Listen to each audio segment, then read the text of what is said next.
Salmo Kapitulo 15. Ang sugo sa Dios.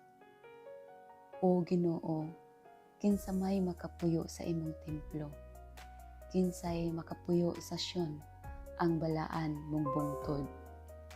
Siya nga nagtuman sa imong kabubuton, ug nagbuhat sa matarong, ug nagsulti sa matuod.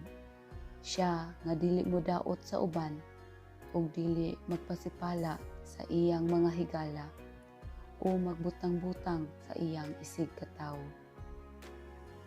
Siya nga nagsalikway sa gisalikway sa Dios, apan nagpasidungog ni adtong mahadlokon sa Ginoo.